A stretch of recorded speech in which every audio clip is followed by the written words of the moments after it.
उस वक्त मोहम्मद की उम्र कितनी थी? 6 साल। मकाम अबवा पर पहुंची, कहा बेटे तुम रोज पूछते हो कि मेरे अब्बू कहां हैं, मेरे अब्बू कहां हैं, सबके बाप हैं, मेरे अब्बू कहां हैं, तुम बार बार पूछते हो, चलो मैं तुम्हें तुम्हारे बाप की कब्र दिखाती हूं कहां है। आमीना इस 6 साल के अपने बच्चे को लेकर जब मकाम अब्वा पर अपने शौहर की कब्र के पास पहुंची और इशारा किया, बेटे ये तुम्हारे बाप की कब्र है, इस कब्र के अंदर तुम्हारे अब्बू है, ये कब्र है तुम्हारे बाप की, तुम्हारे बाप इस कब्र के अंदर मौजूद है। अल्लाह के नबी जो आगे चलकर रसूल और नबी बनने वाले हैं, मोहम्मद इब्ने अब्दुल्ला अपने बाप की कब्र को देख रहे हैं और ये एहसास भी है कि मेरे बाप इस कब्र से नहीं निकल सकते हैं। आपकी आंखों में आंसू हैं और जब तक आपकी आंखों में आंसू थे, पीछे मुड़ के अपने माँ की तरफ देखना चाहते हैं तो क्या देखते हैं कि मेरी माँ की आंखों में भी आंसू है, वो भी अपने शौहर की जुदाई में रो रही है। इतना रोती है कि उसको रोते रोते गशी आती है, चक्कर आते हैं और वो जमीन के ऊपर धड़ाम से गिर जाती है आमिना। और जैसे ही जमीन के ऊपर गिरती है, आमिना की रूह भी निकल जाती है। बाप की कब्र वहीं मौजूद है और उसी कब्र के पास अपनी माँ को भी रोते रोते जमीन पर गिरते हुए देखा और जैसे ही जमीन पर गिरते हुए देखा तो माँ भी इस दारे फानी से कूच कर जाती हैं। माँ को भी खो दिया 6 साल की उम्र में, बाप तो पहले से नहीं था, माँ भी इस दुनिया में चली गई।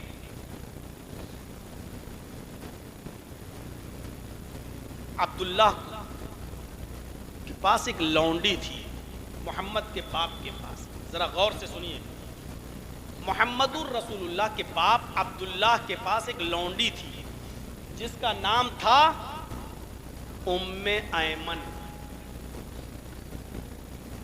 जब अब्दुल्लाह का इंतकाल हो गया तो उम्मे ऐमन आमिना के पास रही और जब मोहम्मद इब्ने अब्दुल्लाह 6 साल की उम्र हुई और मां चली गई तो उम्मे ऐमन ने मोहम्मद इब्ने अब्दुल्लाह को पाला। ये अब्दुल्लाह की लौंडी थी बाप की और बाप की वरासत में से मोहम्मद को वर्षे में मिली थी और एक लंबी मुद्दत तक जिंदा रही। अल्लाह के रसूल सल्लल्लाहु अलैहि वसल्लम के नबी और रसूल बनने तक ये जिंदा रही। अल्लाह के नबी रसूल बनने के बाद, पैगंबर बनने के बाद भी आप उम्मे ऐमन के घर जाते थे, उनकी खिदमत करते थे, उनको अपनी माँ की तरह देखते थे और उनकी सेवा करते थे। एक मर्तबा कुछ लोगों ने पूछा, आए मोहम्मद सल्लल्लाहु अलैहि वसल्लम, वो तो आपके बाप अब्दुल्ला की लौंडी हैं जो तुम्हें वर्षे में मिली हैं, तुम उनकी इतनी खिदमत क्यों करते हो, तुम उनको इतना अच्छा सेवा उनकी क्यों करते हो, वो तो तुम्हारे बाप की लौंडी है, तुम्हें विरासत में मिली है और तुम उनकी इतनी देख रेख करते हो। तो अल्लाह के नबी ने जो जुमले अदा किए वो गौर से सुनिए। फरमाया, हिया उम्मी बादा उम्मी, वो मेरी माँ के बाद दूसरा दर्जा रखती हैं, मेरी माँ के बाद वो मेरी माँ है। मेरी माँ तो 6 साल की उम्र में छोड़ गई, फिर मेरा ख्याल उम्मे ऐमन ने रखा, वो भी मेरी माँ है मेरी माँ के बाद, यानी मेरी माँ के बाद सबसे बड़ा मकाम अगर किसी का है तो उम्मे ऐमन का है। मैं उनको भी अपनी माँ के बाद माँ समझता हूँ। ये मोहम्मद इब्ने अब्दुल्लाह मोहम्मदुर रसूलुल्लाह का जवाब है। गौर करो, जो दूसरे अपने बाप की लौंडी को अपनी माँ कह रहा हो, गौर करो, अगर उनकी अपनी सगी माँ जिंदा होती तो उनका कितना ख्याल रखते, उनका कितना ख्याल रखते। जब बाप की लौंडी को मां कह रहे हैं तो अगर उनकी अपनी सगी मां जिंदा होती तो उनका क्या कितना ख्याल रखते।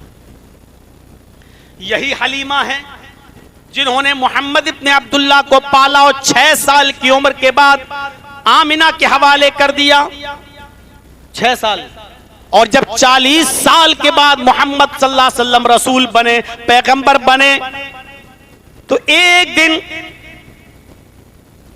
यही हलीमा आ रही हैं और अल्लाह के नबी जनाब मोहम्मद रसूलुल्लाह सल्लल्लाहु अलैहि वसल्लम सहाबा के पास बैठे हुए हैं। सहाबा के पास जैसे आप लोग बैठे हुए हैं, ऐसी अल्लाह के नबी सहाबा के मजमे में मौजूद हैं। अचानक आपकी नजर उठी, क्या देखते हैं कि एक बूढ़ी औरत आ रही है। दूर से आप उसको पहचान नहीं पाए। आप फिर सहाबा से बातें करने लगे। जब वो और करीब आ गई, अबू तुफैल बयान करते हैं अल्लाह के नबी की नजर फिर उस बूढ़ी औरत के ऊपर पड़ी। जब आपने गौर से देखा उस बूढ़ी औरत को, तो सहाबा को खिताब करना छोड़ दिया, उनसे बातचीत करना छोड़ दी, अपनी जगह से उठ गए और अपनी चादर उठाई, दौड़ते हुए आगे बढ़े और आपने उस बूढ़ी औरत को अपने सीने से लगाया और उनका हाथ पकड़कर आप उनको लेकर आए और अपनी चादर बिछा दी। और उस चादर को बिछाने के बाद आपने फरमाया, माँ इस चादर पर बैठो। आपने उस बुढ़िया के लिए अपनी चादर बिछा दी। लोगों ने कहा, सहाबा ने, आए अल्लाह के रसूल, आज से पहले मैंने इस बूढ़ी औरत को कभी नहीं देखा, ये कहां से आई मैंने कभी नहीं देखा। और आपने इसको दूर से पहचाना और दौड़ते हुए गए, उसको पकड़ के लाए। आपने अपनी चादर तक उसके लिए बिछा दी और आप उसको चादर पर अपनी बिठाते हैं। आखिर ये औरत कौन है जो इतनी खुश नसीब है, जिसके लिए आप उठकर खड़े हुए हो, आप उसको पकड़ के लाए हो, आपने अपनी चादर उसके लिए बिछाई हो और आप उसके बैठने से पहले आप न बैठे हो। ऐसी खुश नसीब औरत कौन है? अल्लाह के नबी फरमाते, मेरे सहाबियों, क्या तुमने पहचाना नहीं? नहीं, तुम क्यों पहचानोगे? ये मेरी रजाई माँ है, इसने मुझे अपना दूध पिलाया है, इसने अपनी बकरी का दूध मुझे पिलाया है। कबीले बनु साद में इसने खिला पिलाकर मुझे 6 साल का करने के बाद मुझे मेरी माँ के हवाले किया है। ये मेरी रजाई माँ है। दूध पिलाने वाली औरत को अपनी माँ की तरह समझा। गौर करो, अगर इनकी अपनी सगी माँ होती तो ये मोहम्मद रसूलुल्लाह अपनी सगी माँ के साथ क्या सलूक करते और किस तरह पेश आते। जिसने चंद साल दूध पिलाया, उसके लिए अपनी चादर बिछा रहे हैं, उसको पकड़ के ला रहे हैं और बिठा रहे हैं और कह रहे हैं कि ये मेरी रजाई माँ है। एक बेटा होने की हैसियत से किरदार देखिए। आज अपनी माओ को ओल्ड हाउस में भेजने वालों, अपनी बीवी को तरजीह देने वालों, अपनी माँ को दर दर की ठोकरें खाने पर मजबूर करने वालों, तुम्हें क्या मालूम है कि एक बेटा होने की हैसियत से क्या किरदार होना चाहिए? आप बेटे हैं किसी के, माँ के साथ आपका क्या किरदार होना चाहिए? मोहम्मद रसूलुल्लाह का किरदार यह है। अलकमा की माँ नाराज है, अलकमा बीमार है। बीवी ने कहा, अल्लाह के रसूल, अलकमा की जबान से कलमा अदा नहीं हो रहा है। अल्लाह के नबी आए, कहा अलकमा कलमा पढ़ो, लेकिन अलकमा कलमा नहीं पढ़ पा रहे हैं। अल्लाह के नबी ने कहा, लगता है ये अपनी माँ से, इनकी माँ इनसे नाराज है। बीवी ने बताया, हाँ सच कह रहे हैं आप। कहा इनकी माँ को बुलाओ। माँ को बुलाया गया। कहा कि आए अलकमा की माँ, क्या तुम अलकमा से नाराज हो? कहा जी। कहा माफ कर दो। कहा माफ नहीं कर सकती, उसने मेरा बहुत दिल दुखाया, मैं जा रही हूं। वो लौटने लगी। अल्लाह के नबी ने सहाबा से कहा, ऐ सहाबियों, जंगल में जाओ, लकड़ियां इकट्ठी करके लाओ। जंगल में जाओ, लकड़ियां इकट्ठी करो और अलकमा के घर के बाहर लकड़ियां जमा कर दो। जब अलकमा मर जाए, उसकी रूह निकल जाए, मरने के बाद अलकमा को कब्रिस्तान में दफन न करो, आग जलाओ और अलकमा की लाश को उसी आग में फेंक दो। माँ का नाफरमान मोहम्मद के कब्रिस्तान में दफन नहीं किया जाएगा। माँ ने जब ये सुना तो पलटती है और पलट कर कहती है, आए अल्लाह के नबी, मैं ये नहीं देख सकती कि मेरा बेटा मरने के बाद 2 गज जमीन भी न मिले और आग के हवाले कर दिया जाए। मैं अपने बेटे को माफ कर रही हूँ, दिल की गहराई से माफ कर रही हूँ। आपने फरमाया,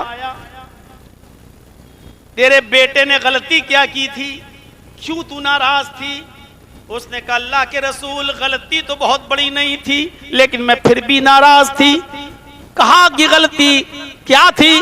कहा, अल्लाह के नबी, कान कसीरुस सलाह व कसीरुस सयाम, अय अल्लाह के नबी, अलकमा मेरा बेटा है, बहुत रोजे रखता है, बहुत नमाजें पढ़ता है, मुझे इसकी नमाजों से शिकवा नहीं है, मुझे इसके रोजेदार से रोजा रखने से शिकायत नहीं है। अलकमा की गवाही मैं देती हूँ, बहुत बड़ा नमाजी है, बहुत बड़ा रोजेदार है, ये सारी खूबियां इसके अंदर, लेकिन इसके अंदर एक बुराई ये है। कहा क्या?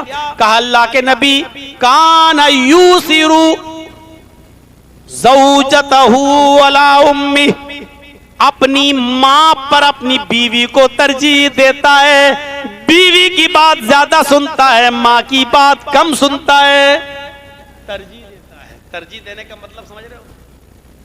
मां को भगाता नहीं है, 2 कपड़े खरीद कर लाता है, एक बीवी के लिए और एक मां के लिए।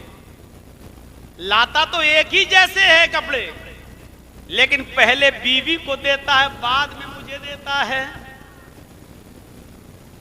खाना जब बनता है तो पहले बीवी को खिलाता है, बाद में मुझे खिलाता है।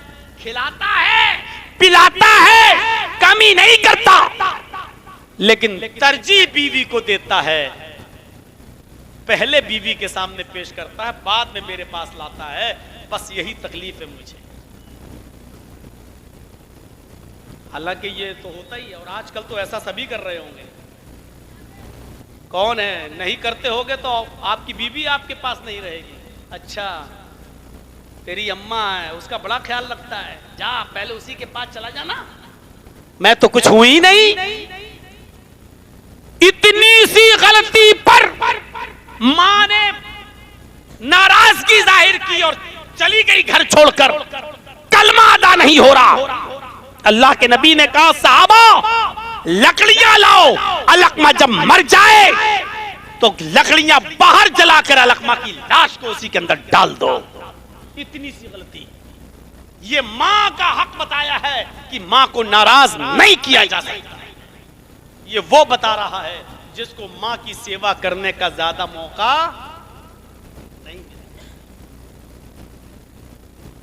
नहीं मिला, जिसको। ये मां का किरदार है, मां का। कहा मैं माफ कर रही हूं अब अलकमा को। यहां अलकमा को माफ किया, अलकमा की जबान से कलमा निकला, अशहदु अल्ला इलाहा इल्लल्लाह व अशहदु अन्ना मुहम्मदन अब्दुहु व रसूलुहु। और कलमा पढ़ते ही अलकमा का इंतकाल हो जाता है। गौर कीजिए, अभी तो कलमा ही अदा नहीं हो रहा था, अब कलमा जबान से निकला और अलकमा का इंतकाल। यानी अगर कलमा पढ़े बगैर इंतकाल कर जाते तो क्या होगा? 6 साल की उम्र में मां का इंतकाल हो गया। लेकिन जब आप 40 साल के बाद नबी बन गए, रसूल बन गए, तो एक बार अपने मां की कब्र पर गए। और सुनो, मुस्लिम शरीफ किताबुल जनाइज के अल्फाज पर गौर करना मेरे भाइयों।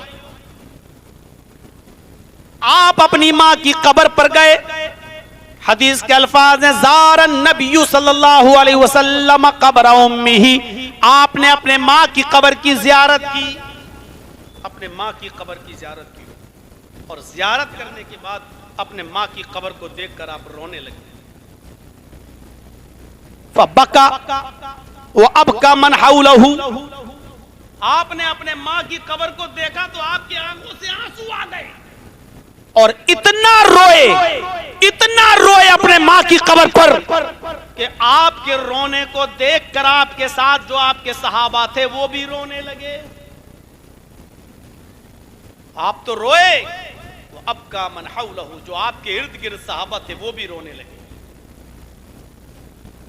इतना रोए। इसके बाद अल्लाह के नबी सल्लल्लाहु अलैहि वसल्लम ने अल्लाह से इजाजत मांगी। गौर कीजिए, क्या इजाजत मांगी? इस्ताज़नतु रब्बी अन अस्तगफिर लहा। आय अल्लाह, मुझे इजाजत दे कि मैं अपने मां की मग़फ़िरत की दुआ करूं। आय अल्लाह, मुझे इजाजत दे कि मैं अपने मां के लिए मग़फ़िरत की दुआ करूं। मैं ये कहूं कि अल्लाह मेरी माँ को बख्श दे, अल्लाह मेरी माँ को जन्नत दे, अल्लाह मेरी माँ के कसूर और गुनाहों को माफ फरमा दे। अल्लाह मुझे इजाजत दे कि मैं अपने माँ के मग़फ़िरत की दुआ करूं। मुस्लिम की हदीस के अल्फाज, फलम यूज़ल्ली, अल्लाह के नबी ने जब अल्लाह से इजाजत मांगी कि मुझे मेरे माँ की कब्र पर खड़े होकर अपने माँ की मगफिरत की दुआ की इजाजत दे, अल्लाह की तरफ से आपको इजाजत नहीं मिली। फलम यूज़ल्ली, अल्लाह के नबी कहते हैं कि अल्लाह ने, अर्श वाले ने मुझे मेरी माँ की मगफिरत की इजाजत, दुआ की इजाजत नहीं दी। कोई जरूरी नहीं कि जो रसूल हो उसकी सारी बातें सुन ली जाएं। ये अल्लाह की मर्जी है, वो चाहे तो कबूल करे और चाहे तो ना करे। अल्लाह के नबी अपने माँ के लिए मगफिरत की दुआ करना चाहते हैं और इजाजत मांग रहे हैं, लेकिन अल्लाह ने इजाजत नहीं। अल्लाह के नबी कहते हैं इस्ताज़न्तु अन अज़ूर क़ब्रहा, अय अल्लाह अगर मुझे मेरे माँ की कब्र पर माँ की मगफिरत की दुआ की इजाजत नहीं दे रहा है तो कम से कम मुझे मेरे माँ की कब्र की जियारत करने की इजाजत दे दे। मैं कभी कभी अपने माँ की कब्र को देख लिया करूं, आकर अपने माँ की कब्र पर पहुंच जाया करूं, उसकी कब्र की जियारत कर लिया करूं। फ़उज़िन ली, अल्लाह के नबी फरमाते हैं अल्लाह ने मुझे माँ की कब्र पर जियारत की इजाजत दे दी। हाँ अय मोहम्मद, माँ की कब्र को देखने आ सकते हो, लेकिन उसके लिए मगफिरत की दुआ नहीं कर सकते। आपने फरमाया अल्लाह ने मुझे कब्र की ज़ियारत की इजाजत तो दे दी। फज़ूरुल क़ुबूर फ़इन्नहा तुज़क्किरुकुमुल मौत, आए मेरे सहाबियों तुम भी कब्रों की ज़ियारत किया करो, क्योंकि वहां जाने के बाद तुम्हें मौत याद आएगी। कब्र की ज़ियारत करना चाहिए, इसलिए नहीं कि वो पक्की है, बहुत शानदार है, मेले ठेले लगते, बल्कि कब्र की ज़ियारत इसलिए करो कि वहां जाकर तुम्हें अपनी भी मौत याद आए कि एक दिन तुम्हें भी और हमें भी इस कब्र के अंदर आना है, इस जगह दफन होना है। आपने फरमाया फज़ूरुल क़ुबूर, कब्रों की ज़ियारत करो। 6 साल की उम्र में माँ को खोया था और 50 साल की उम्र के बाद नबी और रसूल बनने के बाद भी अपनी माँ को भूल नहीं रहे हैं। अल्लाह मुझे इजाजत दे कि मैं अपने माँ की मगफिरत की दुआ करूं। अल्लाह ने कहा नहीं, किसी काफिर के लिए जो हालत शिर्क में मरा हो, कुफ्र और शिर्क की हालत में मरा हो, किसी मुशरिक के लिए दुआ नहीं की जा सकती है। अगर आप दुआ करेंगे तो आपकी दुआ भी कबूल नहीं की जाएगी। आज शब बरात के दिन चाहिए कितनी भी दुआएं तुम्हें करना हो कर लो, अगर कोई शिर्क की हालत में मरा है, हालत शिर्क में गया है, तो अल्लाह ताला ने हालत शिर्क में मरने वाले के लिए खुद नबी आकरम को इजाजत नहीं दी है। अल्लाह के रसूल ने अपने चचा अबू तालिब के लिए भी मगफिरत की दुआ करना चाहिए, अल्लाह ने उधर भी मना कर दिया। तुम्हारा चचा अबू तालिब हालत कुफ्र में मरा है, हम तुम्हारी ये दुआ भी कबूल नहीं करेंगे। मेरे भाइयों, जरूरी नहीं जब रसूल की दुआ नहीं सुनी जा सकती है तो मुशरिक बाप के लिए और मुशरिक माँ के लिए हमारी दुआएं सुनी जाएंगी? कहां है? अब शिर्क को समझ लो तो सब कुछ सही। हम ये समझते हैं बुतों के सामने झुकना ही शिर्क है, हम ये समझते हैं मूर्तियों के सामने झुकना ही शिर्क है। नहीं, इस शिर्क को समझने की कोशिश करो। अल्लाह के अलावा किसी गैर के सामने झुकने वाला भी मुशरिक, अल्लाह के अलावा किसी गैर से हाजत और मिन्नतें और दुआएं करने वाला भी मुशरिक, अल्लाह के अलावा किसी और पे भरोसा करने वाला भी मुशरिक। मेरे भाइयों, इस शिर्क को अगर हमने समझ लिया तो सब कुछ समझ लिया, दीन के मिजाज को समझ लिया। मां होने की हैसियत से यह किरदार था नबी का कि अपनी सगी मां को भी नहीं, नबी बनने के बाद भी कब्र की ज़ियारत करते। हम अपने माँ बाप की कब्र की कितनी ज़ियारत करते हैं। शुरू में मर गए बाप, 2-4 दिन, 6 दिन, 10 दिन, 1 महीना, 2 महीना तो खूब जाएंगे, उसके बाद सालों गुजर जाते हैं।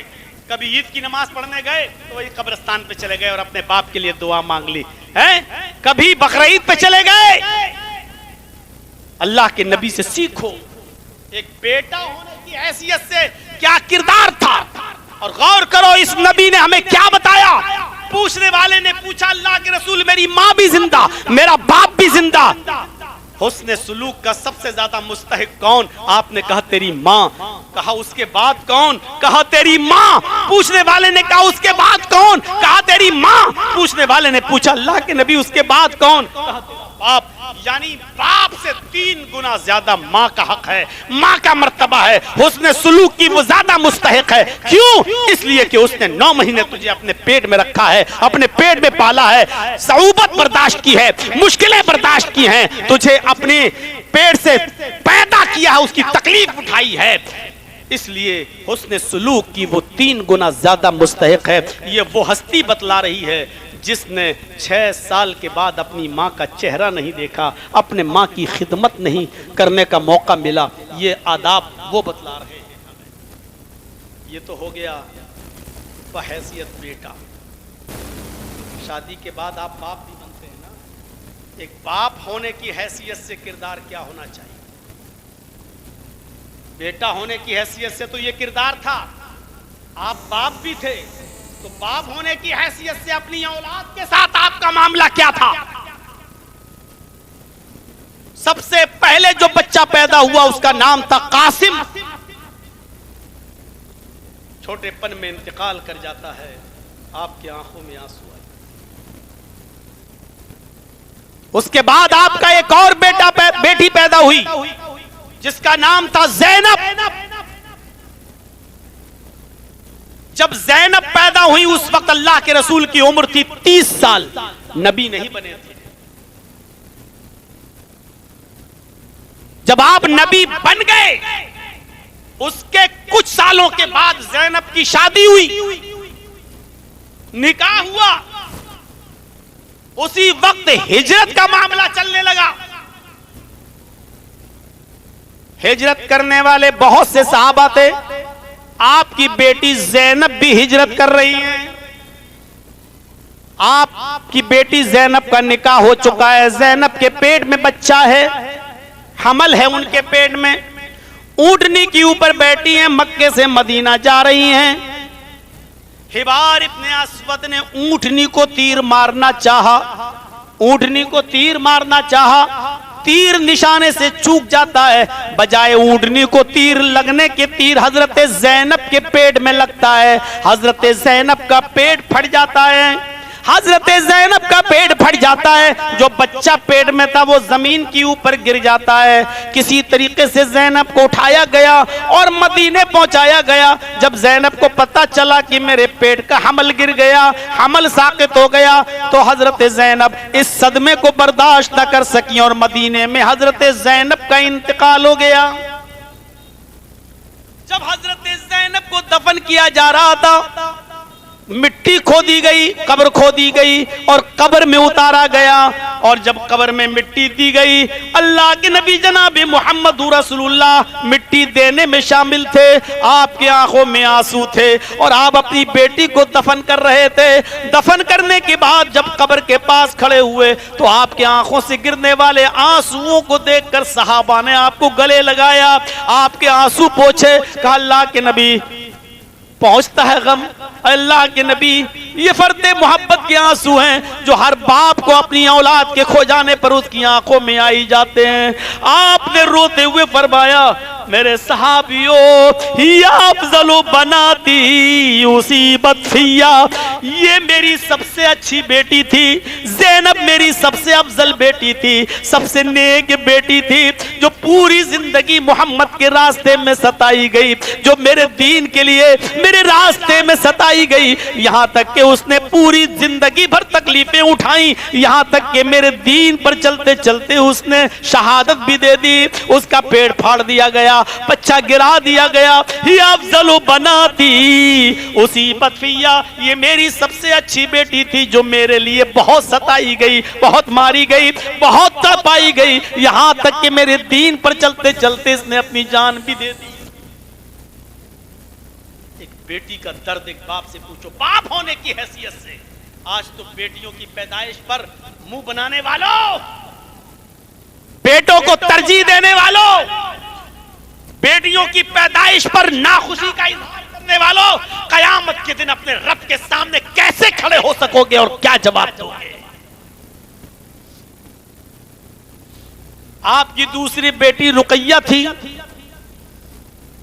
रुकैया का निकाह हजरत उस्मान से ऐसे नहीं हुआ। जब रुकैया बालिग हो गई और आपने रुकैया का निकाह उस्मान से करना चाहा तो उस्मान को बुलाया, आए उस्मान इधर आओ। उस्मान गनी अल्लाह के नबी के पास आकर बैठ गए। आपने फरमाया उस्मान, ये जिब्रील हैं जो मुझे दिखाई दे रहे हैं, तुम्हें नहीं दिखाई दे रहे हैं। आए उस्मान, ये जिब्रील हैं जो मेरे पास आए हैं, अल्लाह का पैगाम लेकर आए हैं। अल्लाह ने पैगाम भेजा है अपनी बेटी। वनऊज़ु बिल्लाहि मिन शुरूरि अनफुसिना व मिन सय्यिआति अअमालिना।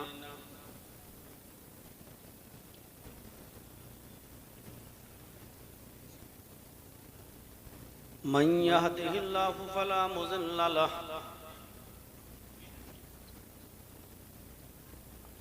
व मन युज़लिल्हु फला हादिय लहु।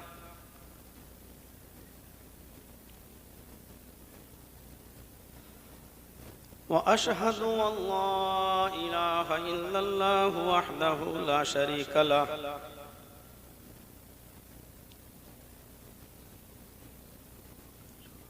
व अशहदु अन्न मुहम्मदन अब्दुहु व रसूलुहु।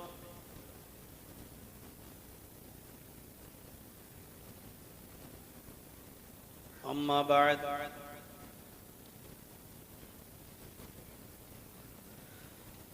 फ़इन्न खैरल हदीस किताबुल्लाह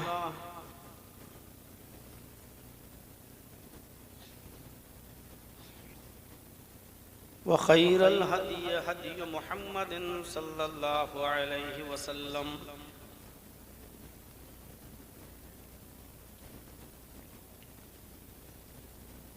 व शर्रुल उमूरि मुहदसातुहा व कुल्लु मुहदसतिन बिदअह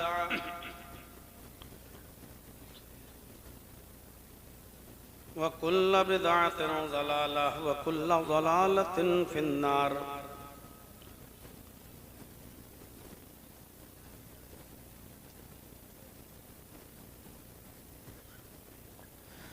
अऊज़ु बिल्लाहि मिनश शैतानिर रजीम। बिस्मिल्लाहिर रहमानिर रहीम।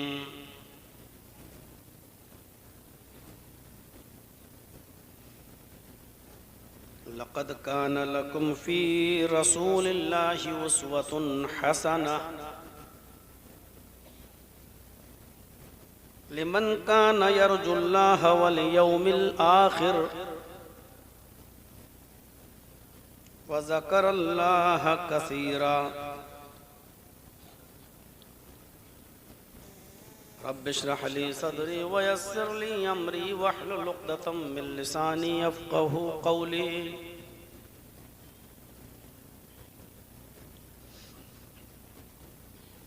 स्टेज पर तशरीफ़ फरमा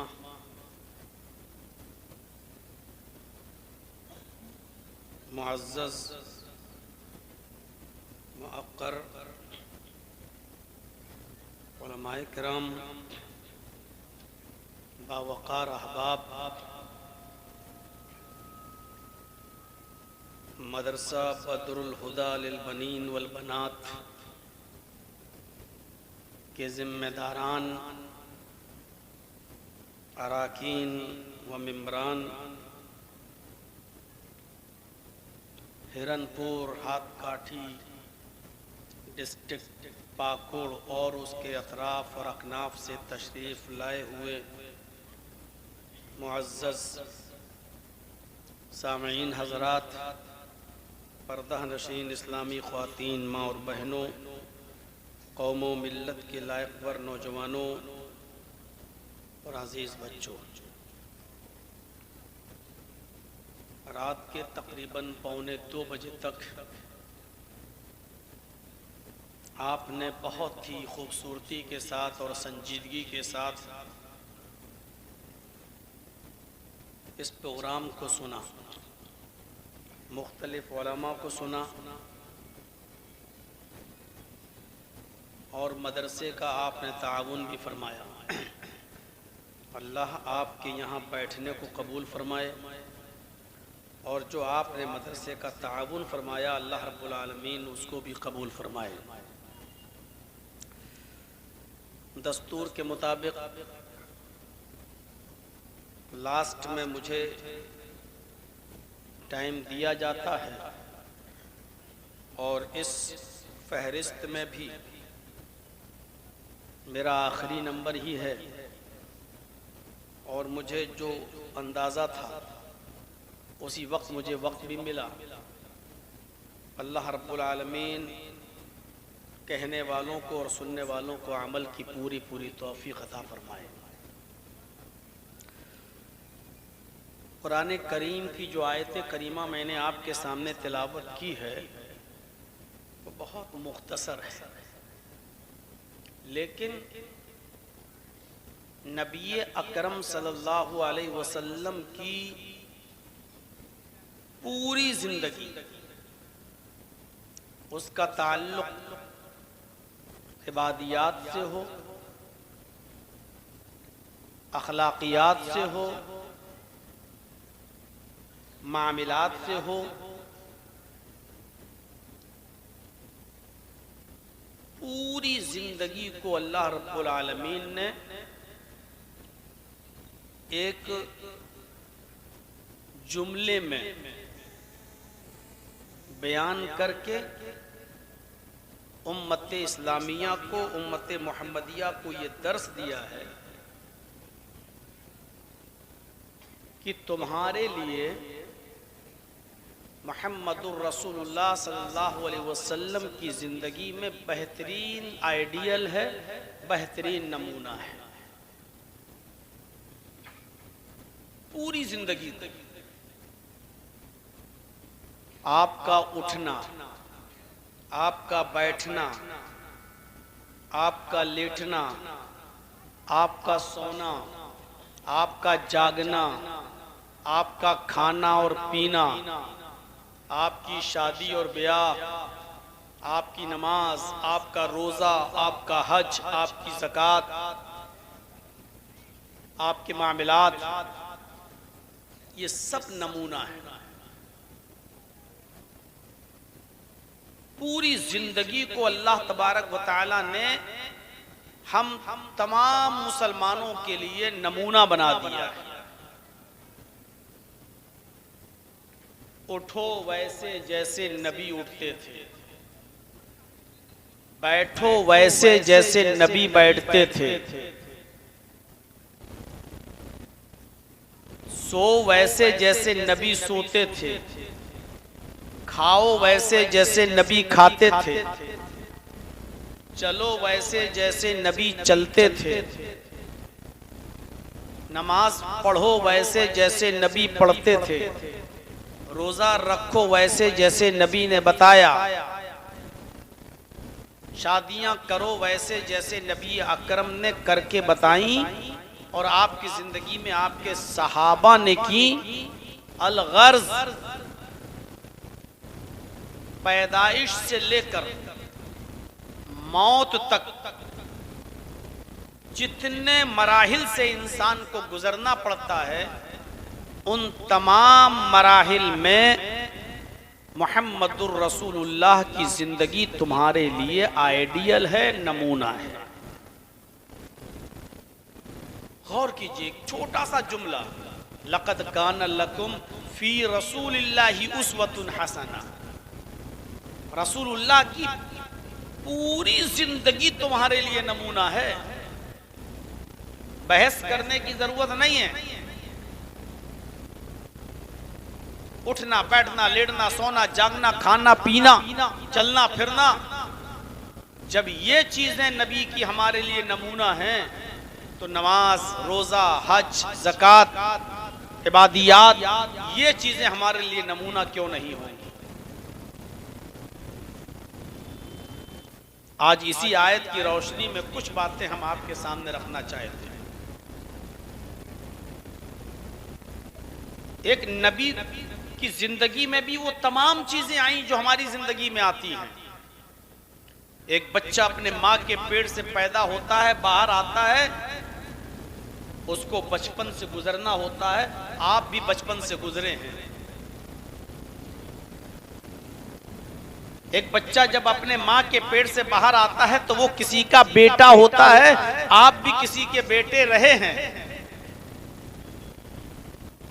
आगे चलकर जब वो बच्चा बड़ा होता है, उसकी शादी होती है, वो किसी का शौहर बनता है। मोहम्मद रसूलुल्लाह भी किसी के शौहर थे।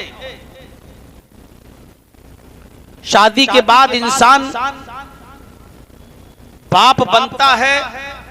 मोहम्मद रसूलुल्लाह सल्लल्लाहु अलैहि वसल्लम भी इस दौर से गुजरे हैं। आप भी कई बच्चों के बाप थे। आपका बचपना किस तरह था?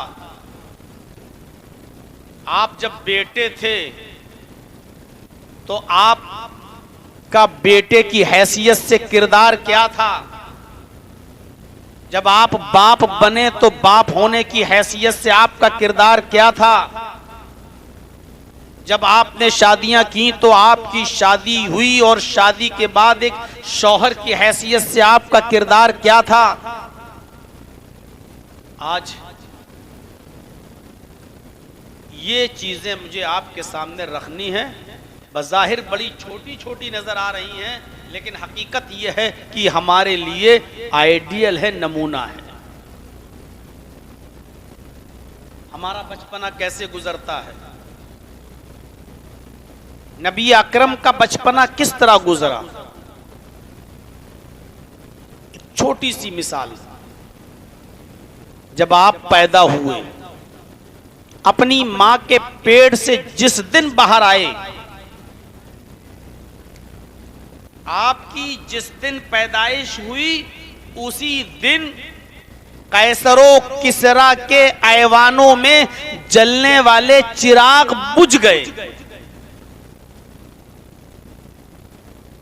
दिल्ली के इंडिया गेट पर आप चले जाइए तो आपको इंडिया गेट पर मशाल जलती हुई मिलेगी। 24 घंटे मशाल जलती है। इस देश के लिए जिन लोगों ने अपनी कुर्बानियां दी, शहादतें दी, उनकी आत्मा की शांति के लिए वो चिराग जलता रहता है। श्रद्धांजलि दी जाती रही है और अब तक दी जाती है। वो मशाल जलता रहता है, कभी बुझता नहीं है। सिस्टम ऐसा बिठा के रखा है कि एक सेकंड के लिए भी दिल्ली के इंडिया गेट पर जो मशाल जलती है वो बुझती नहीं है। कैसर और किसरा जो बड़े बड़े बादशाह कहलाते थे, इनके ऐवानों में चिराग जलते थे हर वक्त। वो कभी बुझते नहीं थे। ड्यूटी लगी हुई थी, उसमें तेल डालने वालों की ड्यूटी लगी हुई थी। तेल कम होता, तेल डाल दिया जाता, लेकिन चिराग को बुझने नहीं दिया जाता था। जिस दिन मोहम्मद इब्ने अब्दुल्ला आमीना के पेट से बाहर आए, जिस दिन आपकी पैदाइश हुई, कैसर और किसरा के ऐवानों में चिराग बुझ गए, अपने आप गुल हो गए। कैसर और किसरा को बड़ा ताज्जुब हुआ, दरबारियों को बड़ा ताज्जुब हुआ। कोई हवा नहीं चली, कोई आंधी नहीं आई, कोई तूफान नहीं आया, कोई बारिश नहीं हुई, फिर हमारे चिराग कैसे बुझ गए? तेल डालने वाला चिरागों में बार बार तेल भी डालता है, लेकिन चिराग ऑटोमेटिकली बुझ जाते हैं। कोई तो बात है। उसने काहिनों की, नुजूमियों की मीटिंग बुलाई। हमारे यहां जिनको ज्योतिषी कहा जाता है, जो फ्यूचर देखता है, हस्त रेखा देखता है, हाथ की रेखाएं देखकर भविष्य बताता है, ऐसे ही ज्योतिषियों को उसने बुलाया, काहिनों को बुलाया, नुजूमियों को बुलाया। मीटिंग हुई। अरे पता लगाओ कि हमारे चिराग क्यों बुझ गए। हवा चली नहीं, आंधी आई नहीं, बारिश हुई नहीं, तेल की कमी नहीं थी, चिराग कैसे बुझ गए? इन नुजूमियों ने, काहिनों ने मीटिंग की, ज्योतिषियों ने मीटिंग की, और मीटिंग करने के बाद एक बड़े ज्योतिषी ने, एक बड़े काहिन ने कैसरो किसरा को बताया, आए हुक्मरानो,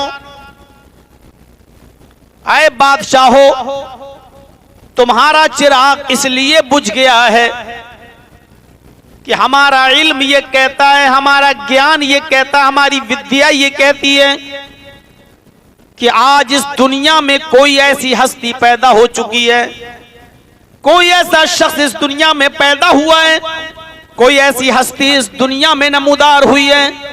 आज किसी मां ने ऐसा बेटा पैदा किया है, अपने साथ वो आसमान की एक रोशनी लेकर आई है, आकाशीय प्रकाश लेकर आई है, आसमानी नूर लेकर आई है। अपने साथ जो रोशनी लेकर आई है, उस रोशनी के होते हुए अब किसी और रोशनी की जरूरत नहीं है। कोई ऐसी हस्ती पैदा हुई है जो आसमान से उसको जो रोशनी मिली है, उस रोशनी के होते हुए अब किसी और रोशनी की जरूरत नहीं, इसलिए तुम्हारे चिराग बुझ गए। अब ये पता कैसे लगे कि वो कौन पैदा हुआ है? ये बचपन आता मोहम्मद रसूलुल्लाह का। अभी आप पैदा हुए, अपने साथ जो रोशनी लेकर आए, उस रोशनी के होते हुए किसी और रोशनी की जरूरत नहीं, इसलिए कैसरो किसरा के चिराग बुझ जाते हैं। मक्के की फिजा बहुत खराब, आबो हवा बहुत खराब। मक्के की औरतें, जो बच्चे उनके घरों में पैदा होते, उन बच्चों को दूसरी औरतों के हवाले कर देते, जाओ अपने गांव में हमारे बच्चों को ले जाओ, हमारे शहर की फिजा खराब है, तुम्हारे गांव में हमारे बच्चे रहेंगे तो तरबियत, अच्छी सेहत पाएंगे, तंदुरुस्ती पाएंगे।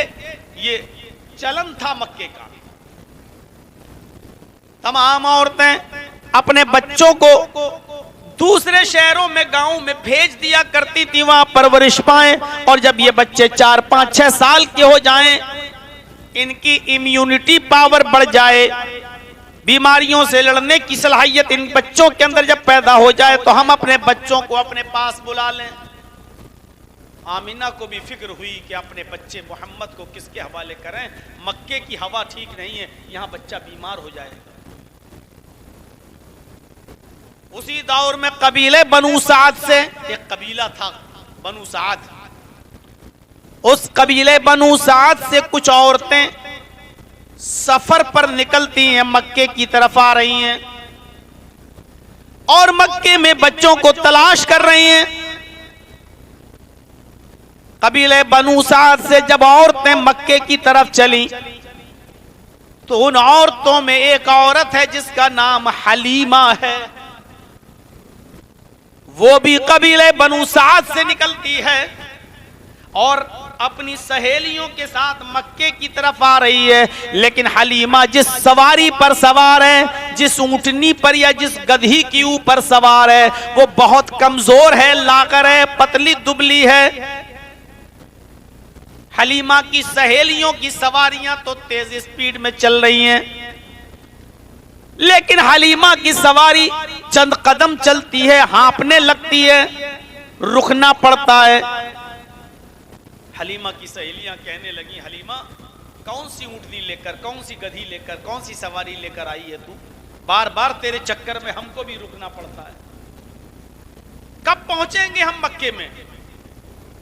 हलीमा कहती है, मेरी सहेलियों, मुझे साथ में लेकर आई हो तो साथ में लेकर ही चलना, मुझे अकेले छोड़ मत देना। मेरी सवारी कमजोर है तो क्या हुआ, लेकिन मेरा साथ मत छोड़ना। बार बार सवारी थक जाती, फिर उड़ती, फिर चलती। 2 दिन का सफर 5 दिन में पूरा होता है। कबीले बनु साद से ये औरतें जब चली तो मक्के के अंदर पहुंच जाती हैं। अब सहेलियों ने कहा, जाओ मक्के में सब औरतें अपने किस्मत के बच्चे तलाश करें, जिसका बच्चा मिल जाए। सारी औरतें बच्चे तलाश करने लगी। मोहम्मद की मां आमीना कहती है कि जितनी औरतें कबीले बनु साद से आई थी, एक एक करके सब मेरे घर में आई। पहले एक, फिर चली गई, फिर दूसरी, फिर चली गई। मेरे बच्चे को देखा, मोहम्मद पर नजर पड़ी, उस बच्चे को गोद में उठा लिया, खूबसूरती की तारीफ करने लगी। कहा आमीना तेरा बेटा मैं ले लूंगी, तेरे बच्चे को मैं दूध पिलाऊंगी, तेरे बच्चे की परवरिश मैं करूंगी अपने कबीले में ले जाकर। आमीना ने कहा बहुत अच्छी बात। कहा अच्छा मुझे इस बच्चे के बाप से मिला दो, कुछ लेन देन की बात कर ले। जब इस बच्चे को मैं 4 साल 5 साल 6 साल के बाद वापस करूंगी तो इस बच्चे का बाप मुझे क्या उजरत देगा, क्या मजदूरी देगा, क्या मेरी मजदूरी होगी, मुझे इनाम क्या देगा।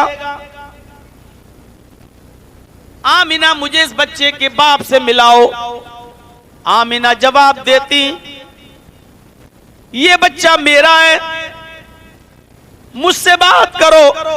इस बच्चे का बाप इस दुनिया में जिंदा नहीं है, ये बच्चा मेरे पेट में था। इस बच्चे के पैदा होने से 2 महीने पहले इस बच्चे का बाप इस दुनिया से रुखसत हो गया है, उसका इंतकाल हो गया है। इस बच्चे का बाप इस दुनिया में मौजूद नहीं है। बच्चों इनको थोड़ा सा मना करिए, तो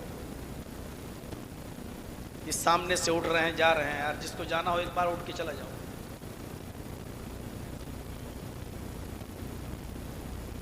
आमीना ने जब ये कहा कि इस बच्चे का बाप जिंदा नहीं है, वो औरत जो कबीले बनु साद से आई उसने उस बच्चे को आमीना की गोद में डाल दिया। आमीना इस बच्चे का बाप जिंदा ही नहीं है तो मुझे क्या मिलेगा, तू मुझे क्या दे देगी।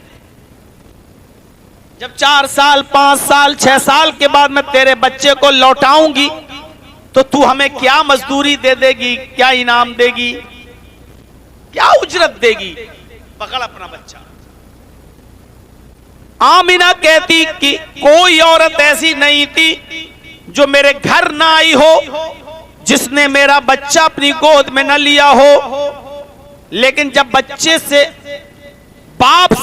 के बाप से मिलने की जिद करने लगती और बच्चे के बाप से मुलाकात कराने की बात करती और मैं उस औरत को यह बताती कि इस बच्चे का बाप जिंदा नहीं, तो वो बच्चे को मेरी गोद में डाल देती। सारी औरतों का यही हाल रहा, सब चली गई, बच्चे को मेरे पास ही छोड़ गई।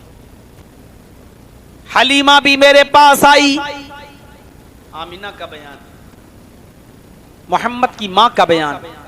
हलीमा भी मेरे पास आई, उसने भी मेरे बच्चे को अपनी गोद में ले लिया। लेकिन सुना जब इस बच्चे का बाप जिंदा नहीं तो उसने भी ये बच्चा मेरी गोद में डाल दिया और आगे बढ़ गई। मक्के में सारी औरतें ढूंढ रही हैं, सबको बच्चे मिल गए, लेकिन हलीमा को कोई बच्चा नहीं मिला। गौर से सुनिए, हलीमा को कोई बच्चा नहीं मिला।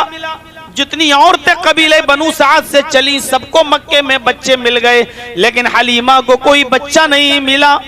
मैं इसको उल्टा भी बोल सकता हूं, मक्के में सारे बच्चों को दूध पिलाने वाली दायाएं मिल गईं, मोहम्मद को कोई दाया नहीं मिली।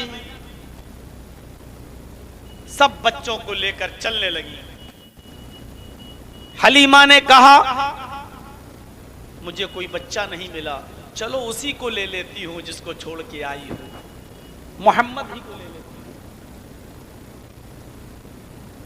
हूं। ना मिलने से कोई तो मिल रहा है, खाली हाथ जाने से बेहतर है कि उस यतीम बच्चे को जिसका बाप इस दुनिया में मौजूद नहीं उसी को ले लूं, शायद उसी में ऊपर वाला खैर करे। कम से कम मेरी सहेलियां ताने तो नहीं मारेंगी। हलीमा उसी घर में आती है और आमीना से कहती है, आमीना ला अपना बच्चा मुझे दे दे, जो तुझे ऊपर वाला मयस्सर करे वही तू मुझे मजदूरी में दे देना। मैं खाली हाथ नहीं जाना चाहती, अपने बच्चे को मुझे दे दे। आमिना कहती है मैंने अपने बच्चे को मोहम्मद को हलीमा के हवाले कर दिया। अब सारी औरतें फिर कबीले बनु साद में लौटने लगी, जाने लगी, अपनी अपनी सवारियों पर बैठी और कबीले बनु साद की तरफ रवाना हो गई।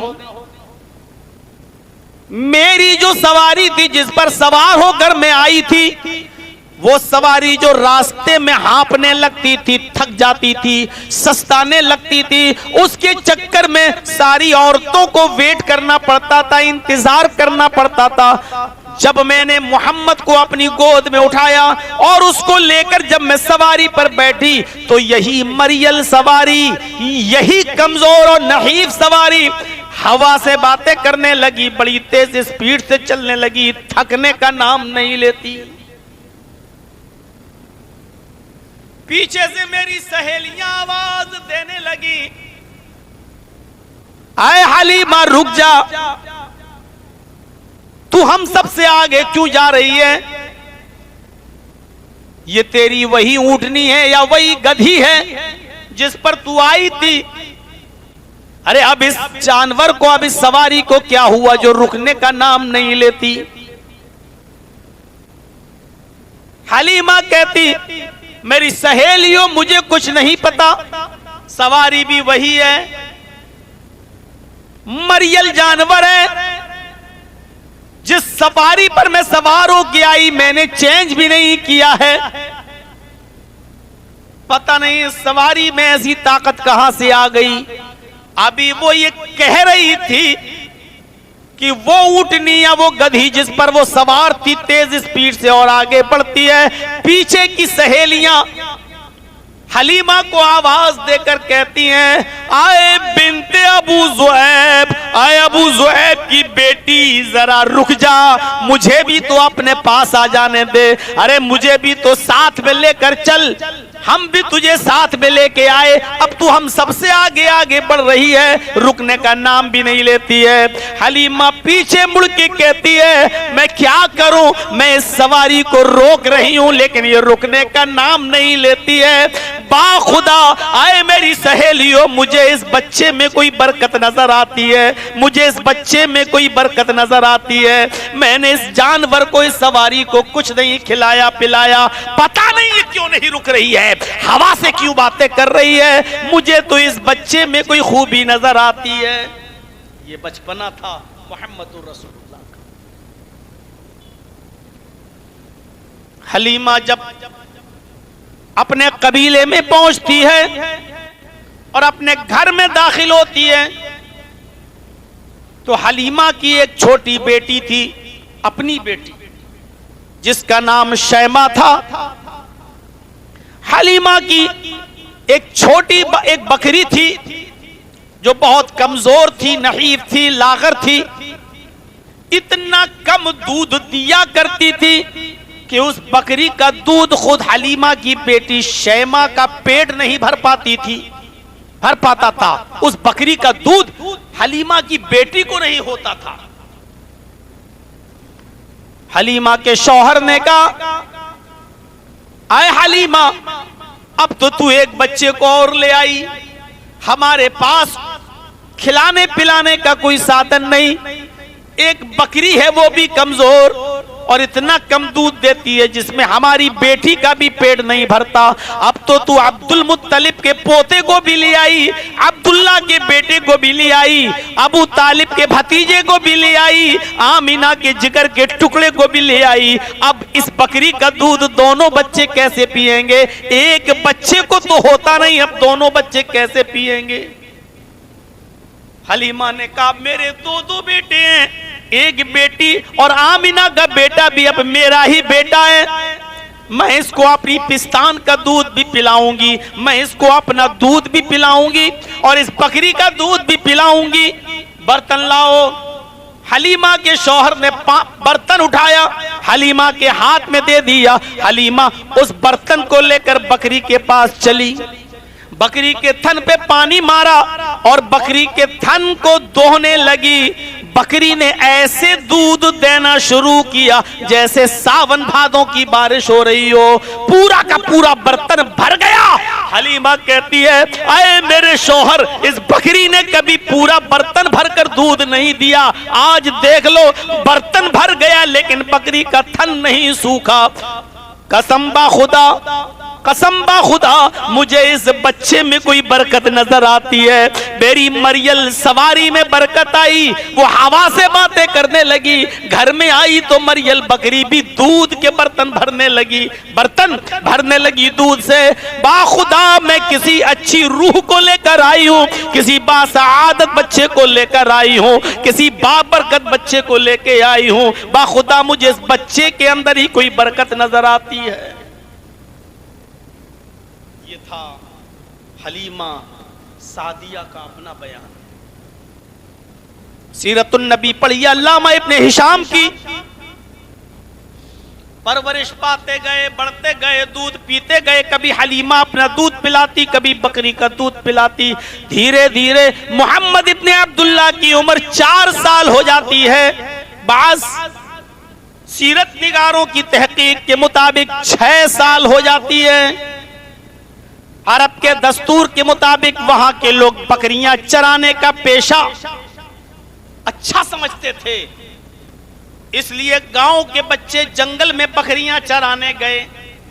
हलीमा की बेटी भी जंगल में बकरियां चराने के लिए गई।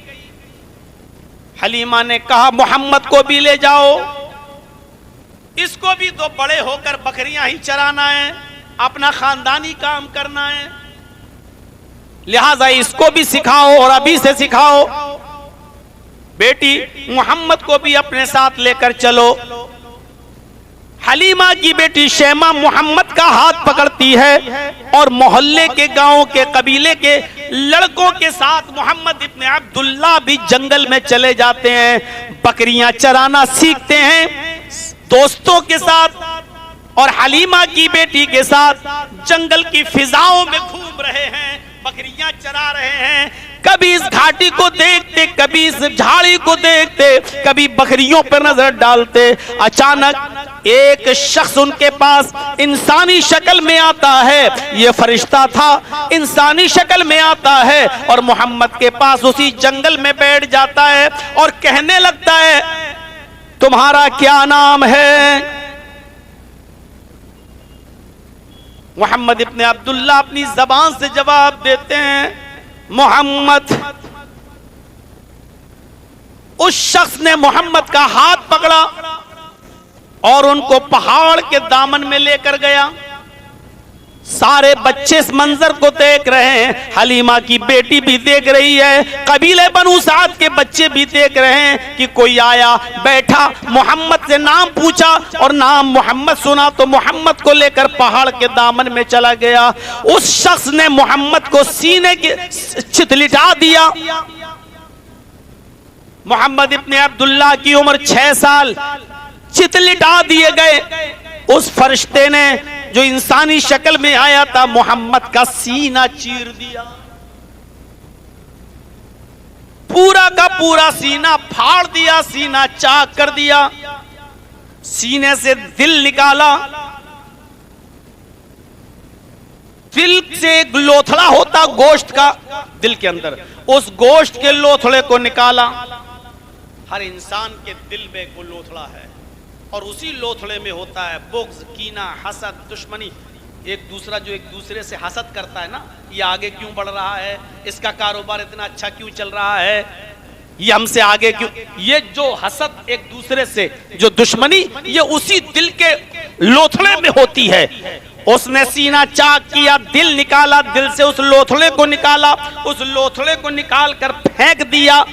फिर दिल को जमजम के पानी से धोया, दिल को जमजम के पानी से धोया और धोने के बाद मोहम्मद के सीने में रख दिया और अपना हाथ फेर दिया। हलीमा की बेटी शैमा और मोहल्ले के बच्चों ने देखा कि मोहम्मद का सीना चीर दिया गया और उस आदमी ने मोहम्मद का दिल निकाला। शैमा भी भागी और बच्चे भी भागे, बकरियां छोड़ छाड़ कर। इन लोगों ने पूरा जंगल खा खाली कर दिया, भागते हुए अपने गांव में पहुंचते हैं, अपने कबीले में जाते हैं और सीधे हलीमा के घर पहुंचते हैं। हलीमा उस वक्त चूल्हे पर बैठी हुई थी, रोटियां बना रही थी। इन बच्चों ने झट से जाके दरवाजा खोल दिया। हलीमा ने पीछे मुड़ के देखा, अपनी बेटी शैमा दिखाई दे रही, मोहल्ले के बच्चे दिखाई दे रहे। हलीमा ने कहा, शैमा तुम अकेली, मोहल्ले के बच्चे भी देख रही हूं, मोहम्मद नहीं दिखाई दे रहे हैं। तुमने मोहम्मद को कहां छोड़ दिया और तुम बकरियां छोड़ के यहां आए हो?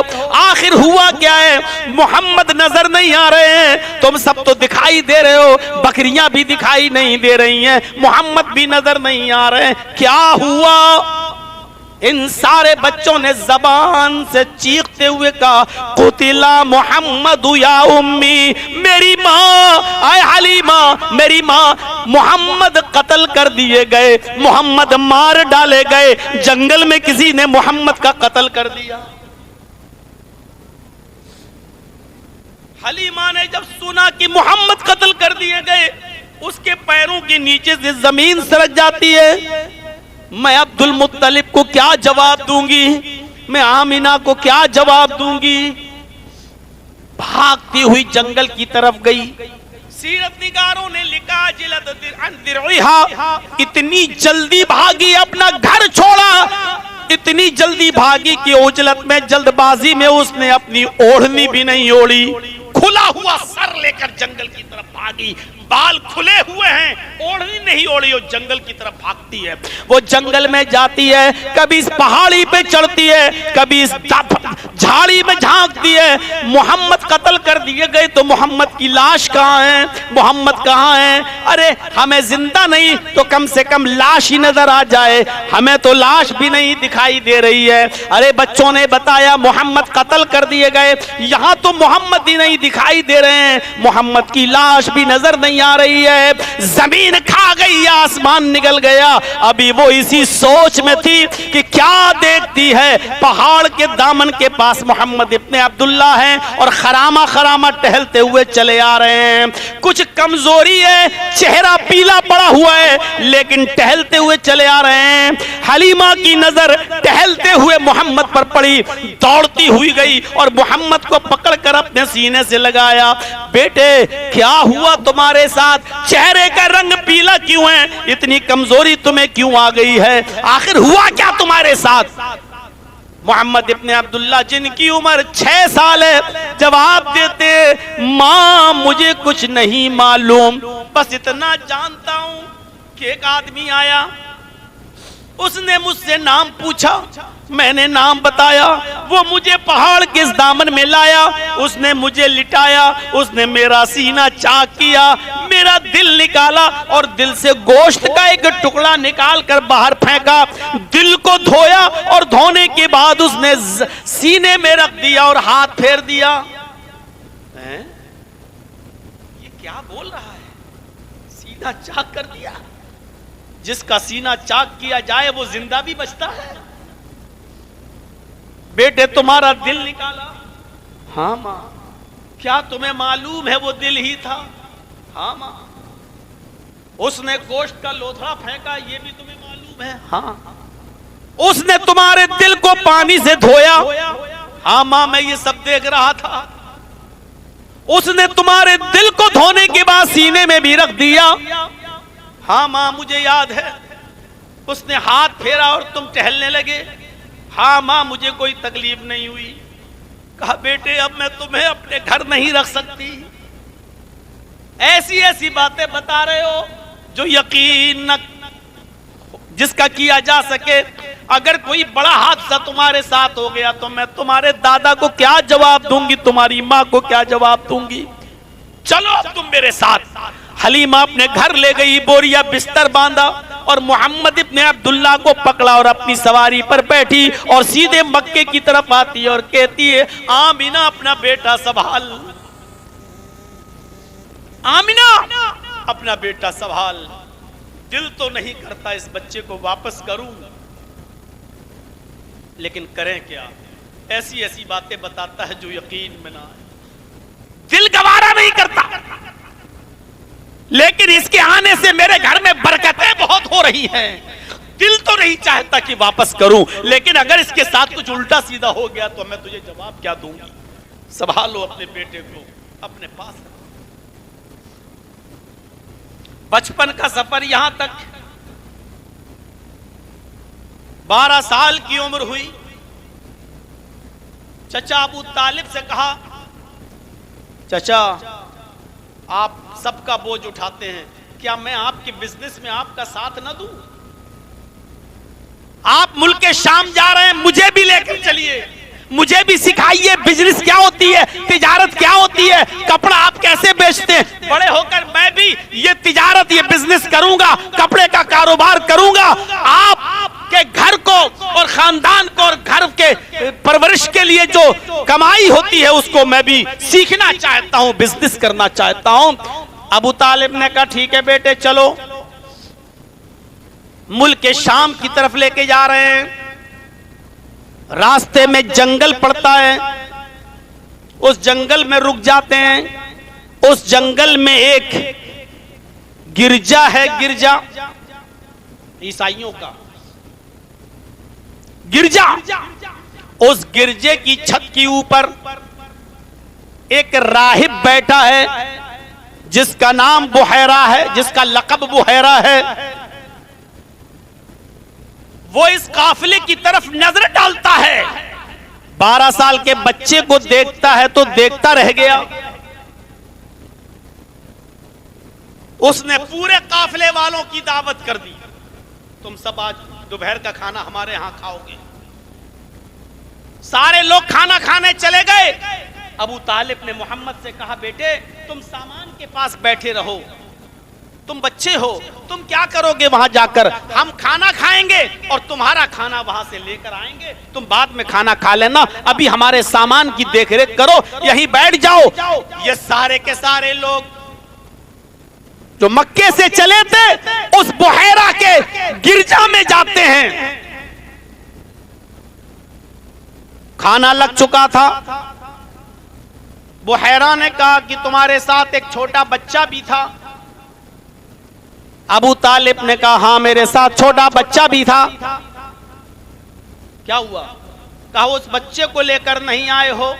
अबू तालिब ने कहा कि वो हमारे सामान पर बैठा हुआ है, हम खाना खाकर जाएंगे, उसका खाना आप दे दीजिएगा, वो बच्चा वहीं खाना खा लेगा। बुहैरा ने कहा नहीं, ये सबकी दावत मैंने उसी बच्चे की वजह से की है, उसी बच्चे की वजह से तो मैंने दावत दी है, उस बच्चे को बुलाओ। अबू तालिब गए और उस बच्चे को बुलाकर यानी मोहम्मद को बुलाकर लाए। सारे लोगों ने जब खाना खा लिया और मोहम्मद इब्ने अब्दुल्ला भी जब खाना खा चुके, 12 साल की उम्र, खाना खाने के बाद फारिग होकर जब ये चलने लगे तो सारे लोग अपने अपने सामान के पास चले गए। अबू तालिब को रोक लिया।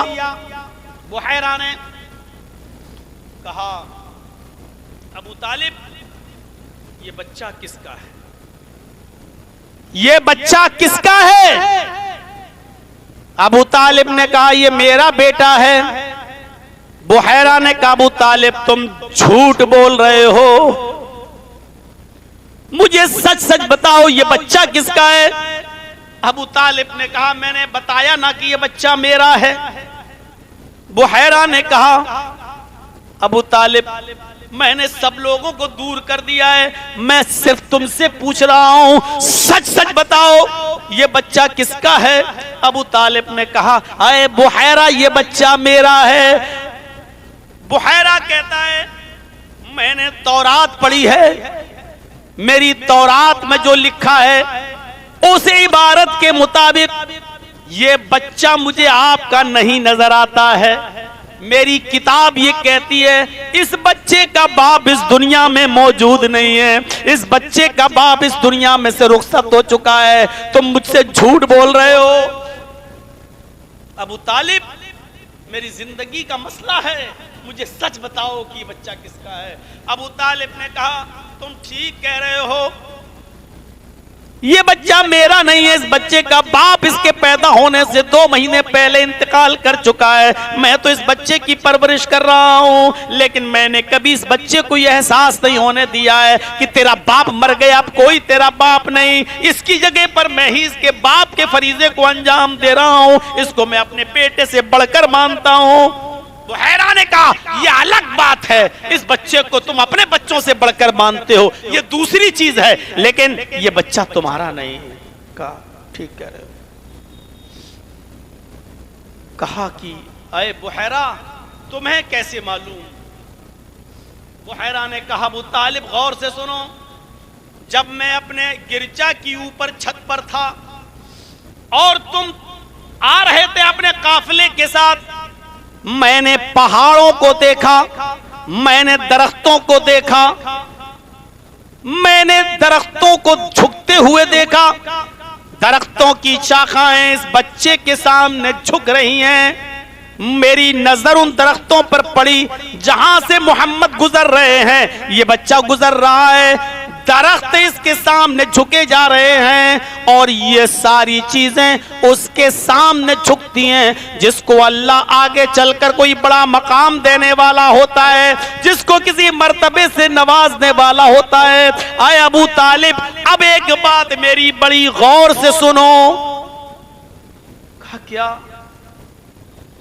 वो बुहैरा वहां से आता है और मोहम्मद इब्ने अब्दुल्ला का हाथ पकड़ लेता है, इस 12 साल के बच्चे का, और हाथ पकड़कर कहता है हाजा सैयदुल आलमीन, हाजा रहमतुल लिल आलमीन। ये सारी दुनिया के सरदार हैं, ये सारी दुनिया के लिए रहमत बनाकर भेजे गए हैं। अल्लाह इनको रहमत बनाकर भेजेगा, इनको सारी दुनिया का सरदार बनाया जाएगा। आए अबू तालिब, मेरा मशवरा है कि अब इस बच्चे को यहीं से लौटा कर वापस मक्के भेज दो। आगे यहूदियों की बस्ती है, उस बस्ती में लेकर मत जाना। अगर उन यहूदियों ने इस बच्चे को इसकी निशानियों से पहचान लिया तो इस बच्चे को कत्ल कर डालेंगे, इस बच्चे को मार डालेंगे, क्योंकि यहूदी ये चाहते हैं कि आखिरी नबी हमारे खानदान में, हमारे कौम में, यहूदियों में आए, लेकिन वो तो आ चुका है, वो तो पैदा हो चुका है। ये सैयदुल आलमीन है, ये रहमतुल लिल आलमीन है। यहूदियों से बचाओ अपने बच्चे को, और इसी वक्त अपने बच्चे को, इस मोहम्मद इब्ने अब्दुल्ला को वापस मक्के में पहुंचा दो। यहूदी बड़े दुश्मन हो जाएंगे और इस बच्चे के जान के पीछे पड़ जाएंगे। अबू तालिब ने वैसा ही किया और उस बच्चे को वापस लेकर या तो खुद मक्के आ गए या किसी के जरिए उस बच्चे को मक्का पहुंचा दिया। ये बचपन था मोहम्मद इब्ने अब्दुल्ला का। हमारे लिए नबी का बचपना भी आइडियल है। अभी तो सिर्फ बचपने पर हम हैं, अब 12 साल के बाद की उम्र बताएं, फिर 25 साल पर चलें और पहला निकाह खदीजा के साथ, फिर वहां से आगे बढ़ें। मेरे भाइयों, बात थोड़ी सी लंबी हो जाएगी, इसलिए बहैसियत बचपन के इतनी चीज काफी है। आइए ये अब बहैसियत बेटे के जरा देख लेते हैं कि आपका किरदार क्या है। आप किसी के बेटे भी तो थे, बाप मौजूद नहीं, मां है आमिना। 6 साल की उम्र थी जब मोहम्मद इब्ने अब्दुल्ला की, तो मां उनको अपने मोहम्मद रसूलुल्लाह की ननियाल ममियाल जो मदीने में था वहां लेकर पहुंची। 1 महीने के बाद जब वहां से लौट कर आई